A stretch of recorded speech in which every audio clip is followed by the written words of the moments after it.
I've got the top 10 reaches in fantasy baseball coming up next on Beat the Odds. Don't go anywhere. Hello, sports fans, and welcome back to another episode of Beat the Odds. I'm going to count down the top 10 players that you should reach for in your fantasy baseball drafts this season. If you like this content, then please smash that like button, and a special thanks goes to all of our subscribers who have been watching these videos, as you now account for almost 19% of all viewers. To the other 81% of viewers that haven't yet subscribed, I encourage you to do so as it helps me create these videos for you. Also, leave a comment on a player that you think deserves to be on this list. Want to challenge me in a fantasy baseball league? Sign up for one of my Yahoo or ESPN 12-team head-to-head leagues. You can find the links for these in the description box below. Now let's dive right into the list. Here at number 10, we have Keibert Ruiz. You can get him around the 15th round. Last season, he had 55 runs scored, 18 homers, 67 runs batted in, a stolen base, and a .260 average. Now, if you don't get in on one of the league's best catchers, which I typically don't recommend doing unless Adley happens to fall to you in round 6. Now, he doesn't possess an elite batting eye, but he excels in making contact at the plate, which, with a little luck, might push him to a batting average north of .270. Why I like him so much is that he's slotted in the middle of the order, which might get him 550 meaningful at-bats this season. Let's go to number 9. We have Zach Geloff. You can get him around the 12th round. Last season, he had 40 runs scored, 14 homers, 32 runs batted in, 14 stolen bases, and a .267 average. Middle infielders who can run and hit are crucial for fantasy teams this season. Geloff does just that. He's my pick for an easy 2020 as a player who will benefit hitting near the top of the Oakland order. As it goes for many young players, he's going to have to cut down on his strikeout rate, but it's not too much to assume that he should be able to improve on the 27.3 strikeout rate that he had posted last season. Let's go to number 8. We have Corey Seager. You can get him around the 2nd or 3rd round. 88 runs scored last season, 33 homers, 96 runs batted in, 2 stolen bases, and a .327 average. I'm reaching for Seager more in head-to-head leagues than I am in season leagues, with the anticipation that he's going to be healthy enough to be available once H-to-H playoffs start. The one knock I have against Seager is that he doesn't run, so you're going to have to make up for the stolen base category there elsewhere. But he is elite in the other 4 categories, and he could make a difference for your squad in a weekly matchup.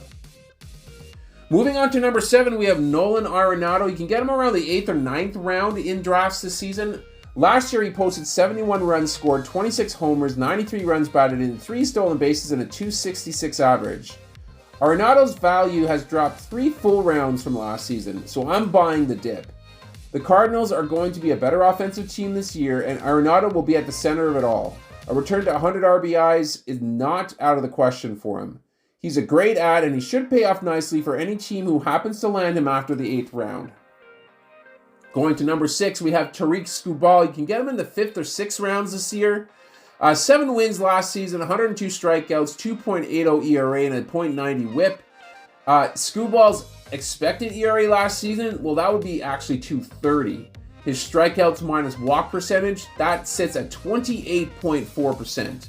He plays in the biggest small markets in the Major League Baseball, which partially masks his value.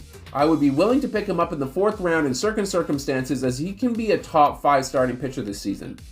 He might not surpass 160 innings pitched this year, so that is something to monitor, but I don't see that detracting from his value, especially if the Tigers are in the hunt in the AL Central. Let's go to number 5. We have Vladimir Guerrero Jr. You can get him in the 2nd or 3rd round this season. 78 runs scored last year, 26 homers, 94 runs batted in, 5 stolen bases, and a .264 average. Being a Canadian, I can truly appreciate a player like Vlad Jr. He is the heart of the Jays franchise and will carry the team on his back again this season. He's also only 24. Now, he did have a ridiculous 2021 season, and although I would be hard-pressed to say that he would approach 1,000 OPS this year, it wouldn't surprise me if he closes in on 900 with a 90-run, 35-homer, and 110 RBI line to boot. Let's move on to number 4. We have Mike Trout. You can get him in the 4th or 5th round this year. 54 runs scored last season, 18 homers, 44 runs batted in, 2 stolen bases, and a .263 average. I am a little torn on my thoughts on Trout. He's not washed, yet he's a 50-50 chance at surpassing 500 plate appearances this season. He could get a 900 OPS, but that might be wasted on a poor lineup. Now, he's done with running, but he can do enough in other categories where that's not going to matter quite as much. He's certainly a reach in season leagues, as a 5th round tag is far too low for the league's best player of the last decade. Let's go to number 3. We have Pete Fairbanks. You can get him around the 11th round this year. 2 wins last season, 25 saves, 68 strikeouts, 2.58 ERA, and a 1.01 whip. Pete is high on my list of relievers I'm willing to reach for. He isn't one of the first 15 relievers off the board, yet he possesses the stuff to be a top 5 closer this year. He will touch 100 miles an hour on his fastball, and he Ks hitters in 37% of his at-bats. His slider is filthy too. Opponents hit only 178 off of it last season. Expect a full season as the Rays' primary closer, and if everything plays out, he should be a lock for 30 saves this year. Let's go to number 2. I have Michael King. 11th round, you can get him. 4 wins total last season, 6 saves, 127 strikeouts, 2.75 ERA, and a 1.15 whip. King will be a top 20 starter in the league at the end of the season. Where he's coming off the board is around number 33 in drafts. He had a successful season as a bulk reliever to start the year for the Yankees before entering the rotation in dominant fashion in August. He could be the Padres' best starter this year, provided he can get 150 innings pitched under his belt. I really like King's floor pitching at Petco this season. And finally, at number 1, I've got Jordan Walker. You can get him in the 10th round of leagues this year. 51 runs, 16 homers, 51 runs batted in, 7 stolen bases, and a 276 average. Now, I'm buying in on Walker. The 21-year-old has the power to hit 35 homers and the speed to nab 30 bases. I would classify him as a medium risk, very high reward type of player. I expect Walker to finish the year in the top third of the order, possibly sandwiched between Goldschmidt and Arenado against lefties.